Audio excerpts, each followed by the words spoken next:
Oh man, it'd help to be logged in, wouldn't it?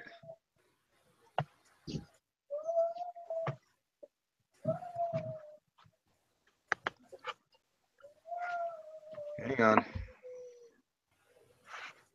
So the stuff in lesson 7 wasn't that hard just because we've done essentially that stuff before. But to me, it's confusing well, it's not necessarily confusing, but you just have to pay attention of what they're asking.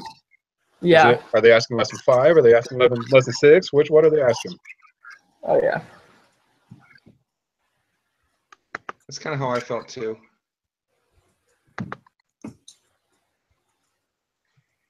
I missed a question on the homework from lesson 6. I must have just like rounded something wrong. That bothered me. Which one did you miss? Remember? I don't even remember.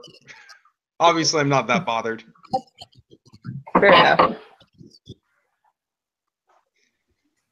All right. Let's see here. So we've been live for quite some time now.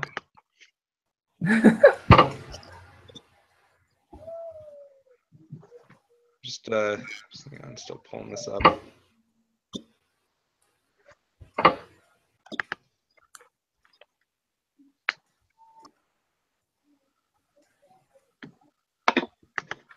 All right.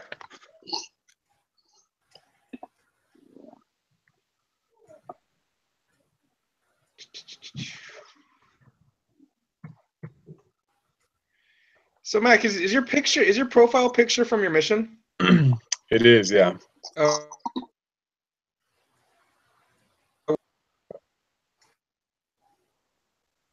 Mac? Yep. Where did you serve? Oh, I was in Mexico. Cool. And that picture it's in Mazatlan. Okay. Nice. I just went on a cruise to there. If it's the one I'm thinking of. The palm trees The behind me, mission whatever. Yeah. The Yeah, picture. palm trees in it. Yeah, that's Mazatlan.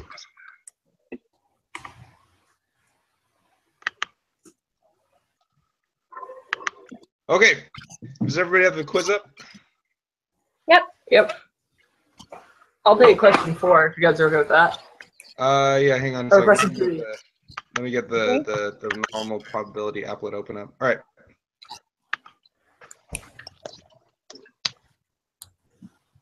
Okay. So question 3, use the normal probability to find the combined area under the standard normal curve that is to the right, so greater than 0.358, and to left or less than negative 3.58. Rounding out to 3 decimal places, I've got 1.75. Hang on a second. Did you miss the 1 in there, Sarah? Did you put the 1.35? 0.175. I said Yeah, that's what I got. 1.75. Yeah, sorry, I moved it. Okay. I was going to, I have no idea. I'm sorry. Okay.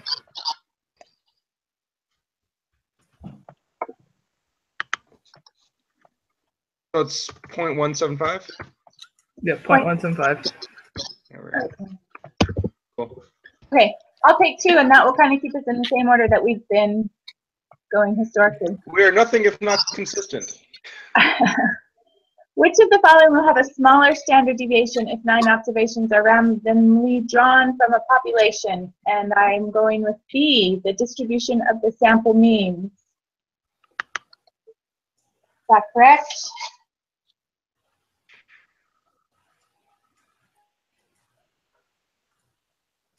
I know because N doesn't affect that one. However, N will affect the distribution of the individual observations.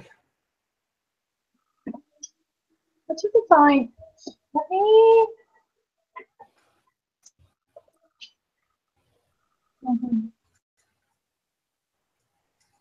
Okay, hold on 1 second.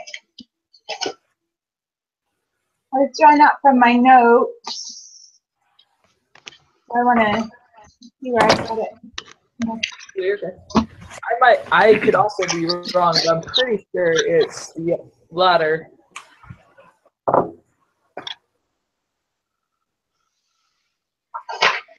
Distribution of the individual operations, which is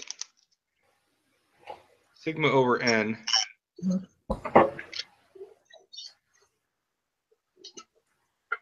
The distributions of sample means this last round. Oh wait, so the distribution of the individual observations is just sigma, and then the distribution of the sample means is sigma over square root of n, correct? Right. And Oh, so you I are- have a note that the distribution, the standard deviation of bar x is always smaller than the standard deviation. So that's why I went with that. No, I think you're right. I think I switched them. Yeah. Because that So long as the square root of n is greater than 1, it'll be bigger. Is that right? No, that's not right. No. They'll be smaller. Yeah, it'll be smaller. Yep. No, you're good. I switched them, Becky. You were right. Okay, so we're going with C. Okay. Yep. Okay. Sounds good. Which of the following results implies that the spread in X decreases as the sample size increases? Normal distribution, that one, or the central limit theorem? Oh, it's the law of large numbers. I didn't see the fourth option there.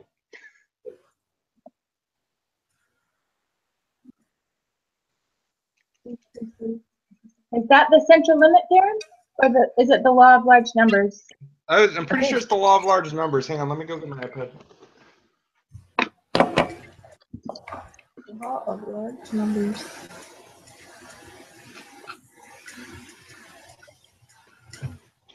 Can't be expected to remember all this. It happened all the way ago on Monday. I know, I that's know, right? lesson 5, right? I know. Lesson 6. Let's see here. Yeah, if you look at lesson preparation problem 5. Yeah, it's Sorry guys, my internet just died out there. You're fine. Oh, you're good. I was going. Do you need the answers? We're good. We're good. We haven't gotten to your question yet, so you're still solid. Oh, good. I'm glad I didn't. Let's see here. I'm just getting back into the quiz.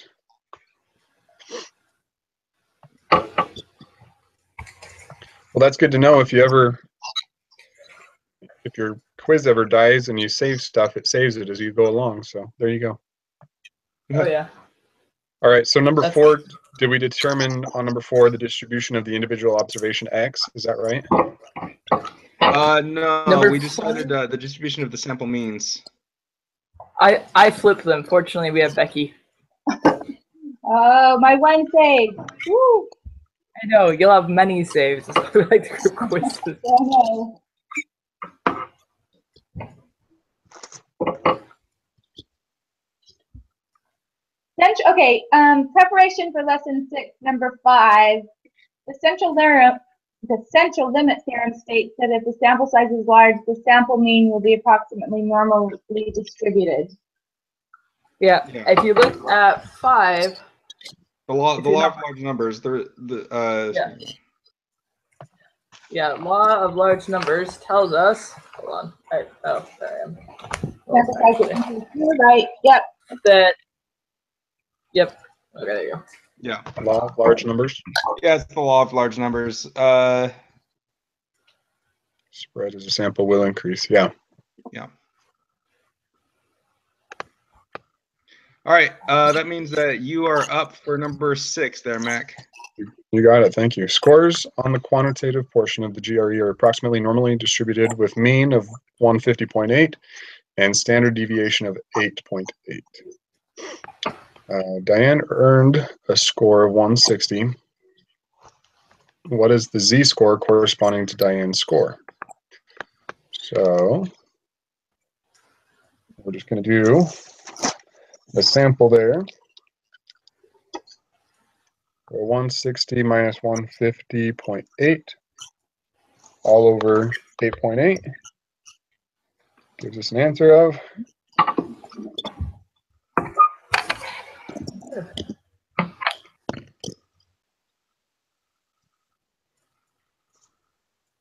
1.04. How many decimal places here do we want? 3 decimal Go places. So 1. Sorry, what? Go ahead. 1.045. Yeah.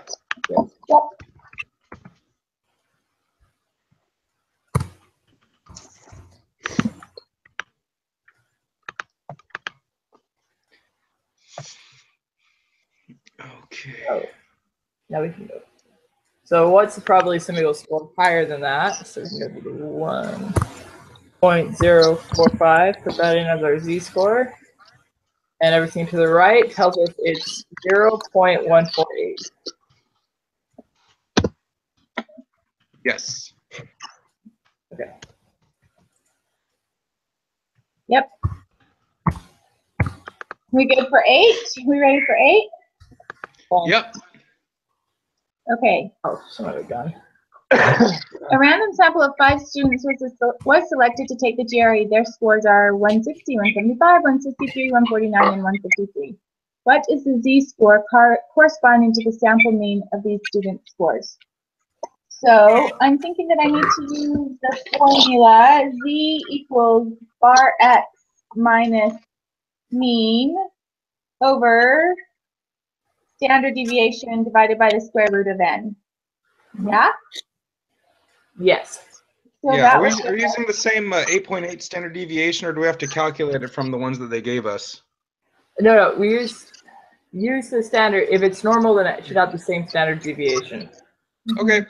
I think what's tricky here is we do have to find the mean of these 5 numbers because that's going to be our bar x value.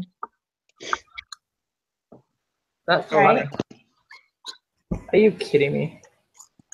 So, I'm not talking to you guys. So Tell me if you guys got the same sample mean that I just got. Hang on. wait, for the whole answer? No, for the 5. Out of the 5, Oh, what's for the your 5? 160. I got a Yeah, I mean got of 160. Okay.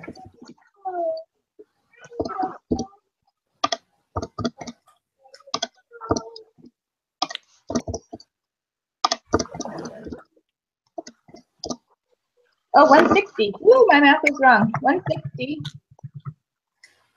minus 150.8 equals 9.2 over 8.835.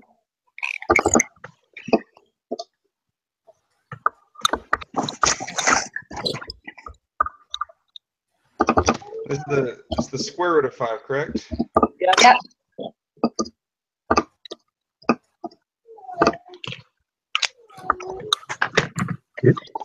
Let's see. I got 2.338.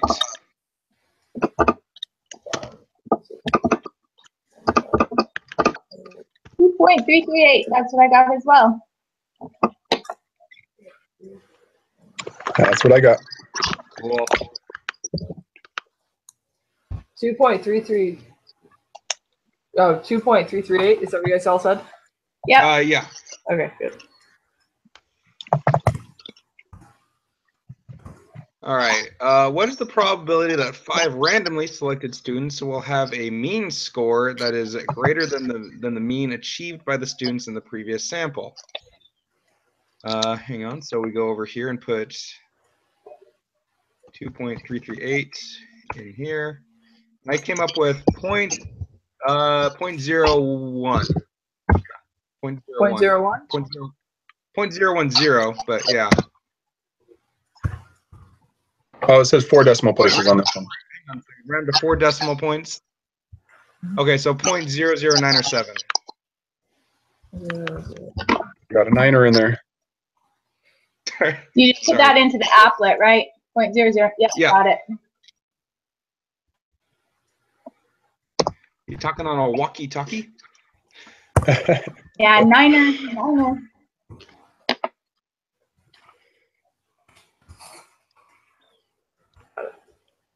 Does everybody agree? All right, so I've, 0.097? yep. Yep. Cool. I've got 10 here. So the mean is 3.5 and the standard deviation is 0.7. It is well known that the distribution is left skewed, so it's not normal. A random sample of 81 students will be drawn.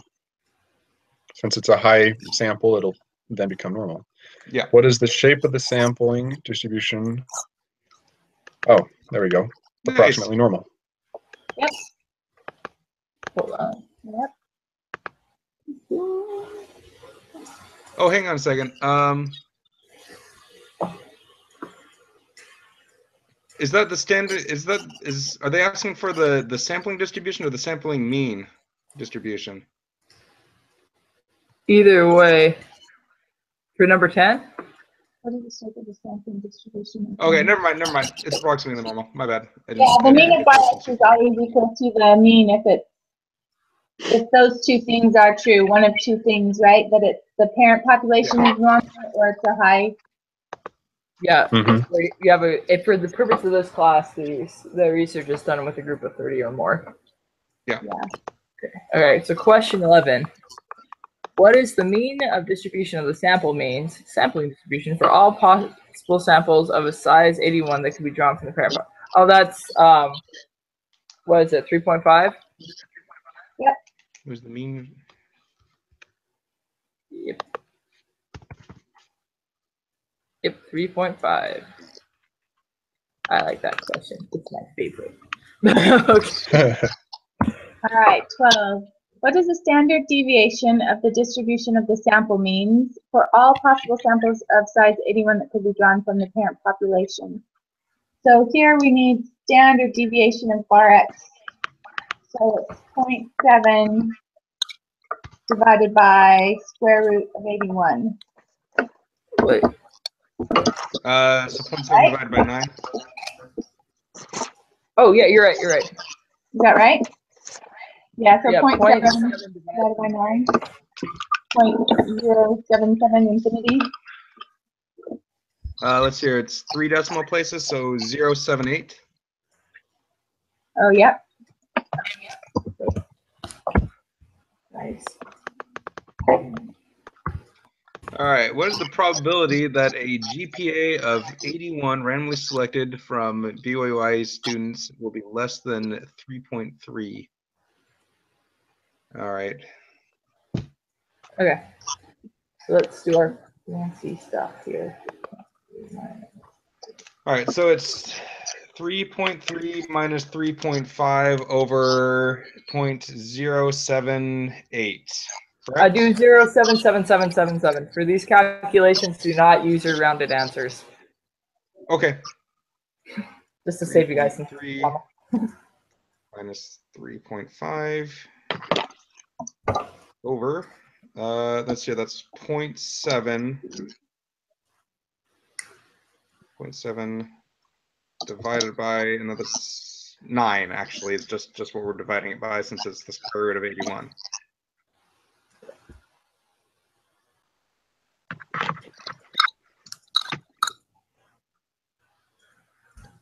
Let's see. Now for that, I got negative 2.571 for the z-score.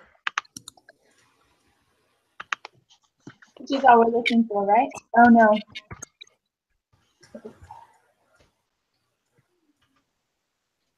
And then we're looking for the GPA less than 3.3. So unless I totally screwed something up, which is totally possible, I got 0.0051. No, less than, not greater than. Right? Less than? Yeah, that's what I got. I got 0.9949. Our z-score is negative 2.571. Oh, negative. You're right. Never mind. I Okay. looked right. at the wrong z-score. Sorry. 0.0051. Is that what we're going with? Yep. And today I'm just rounds to 0.005. So what they're implying here is that all BYU students, BYU Idaho students, get amazing grades.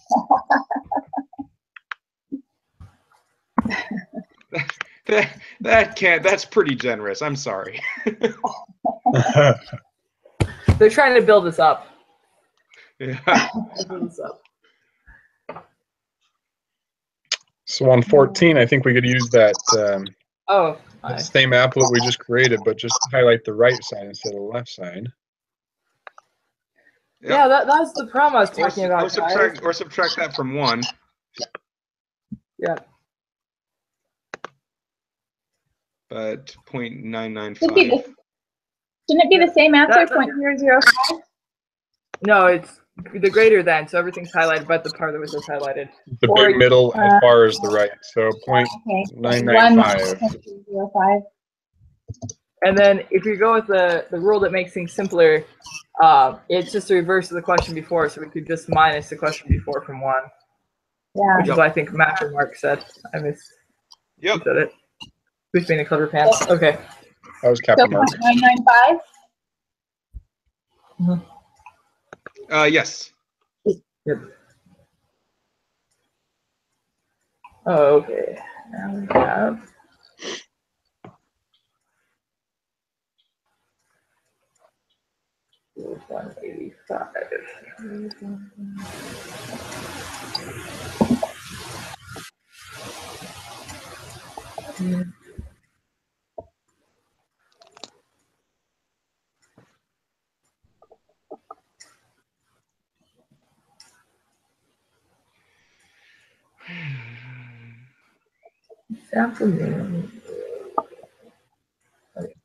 Is everyone reading through the problem right now? Yeah. Yeah. Okay. All right.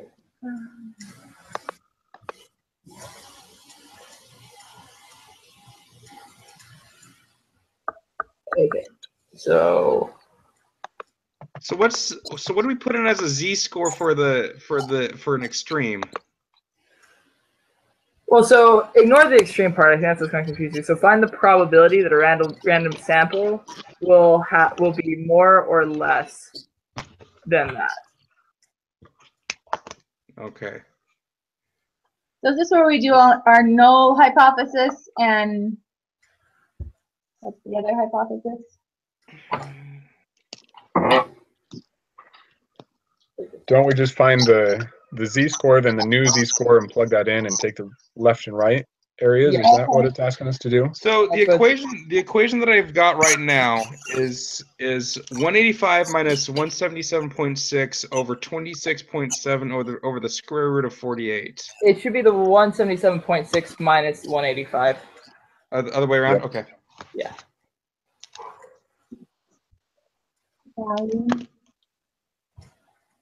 Yeah.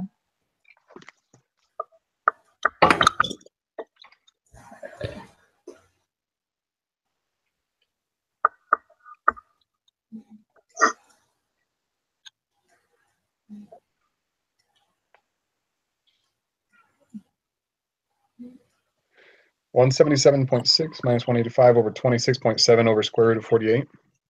Yeah, the z-score I got is negative 19201. Yep, that's what I got as well. Oh, 9. I do negative 1.90. Oh, sorry, 1.9. Wait, what did you have? 1.9202 because the next number is a 7. Right. So negative 1 what?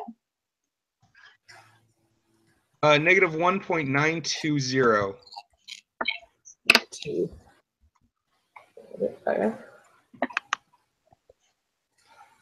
Okay, let's see here. Find the probability that a random segment will have weight that is as extreme or more extreme. So are we looking at the area on either side of either of the z-scores? I think so, yeah. Okay, so in that case I got 0.0549 or 0.055. Yeah. That's what I have as well.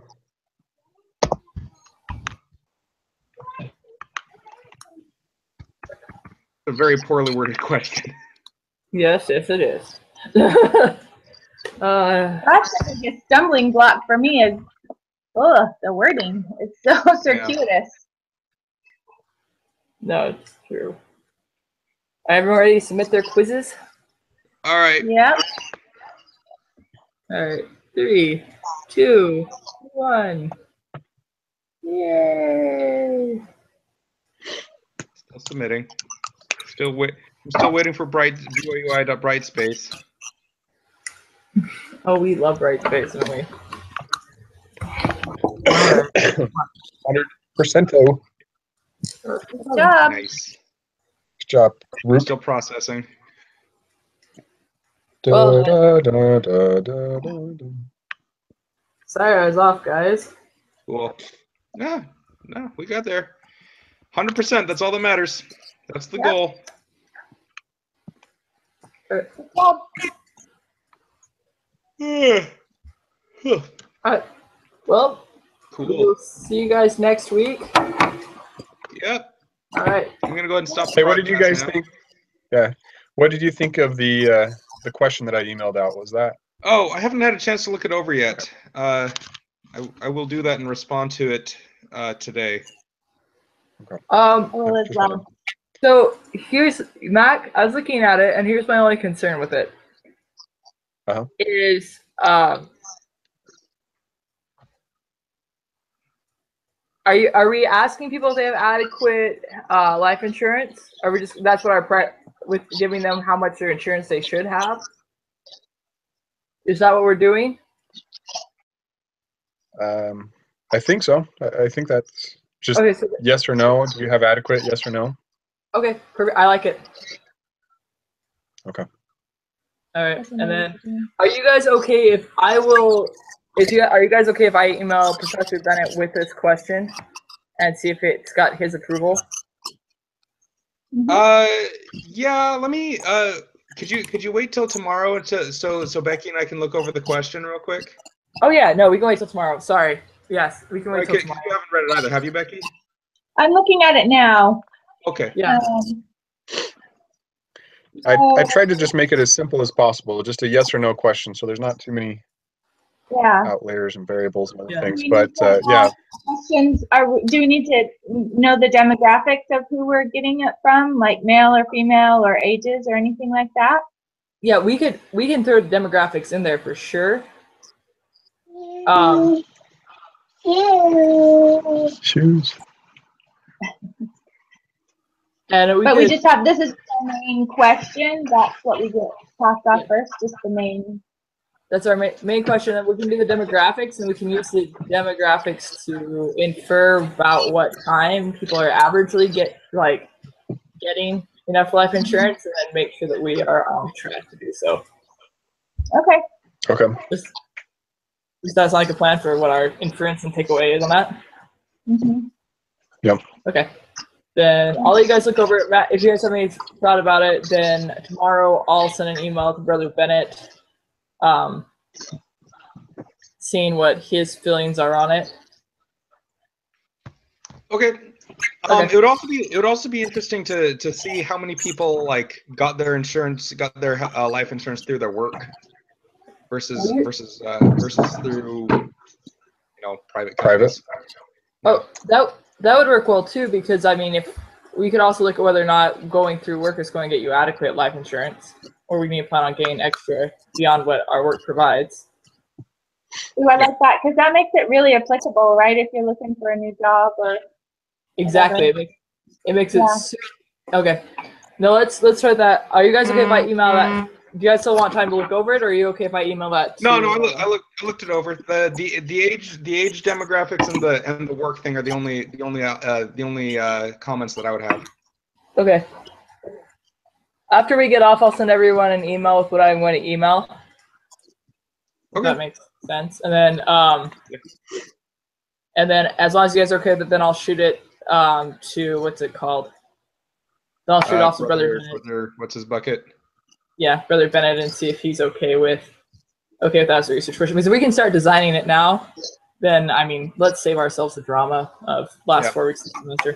Okay, you guys are awesome. Good thought. Can I ask one? Okay, thanks, guys.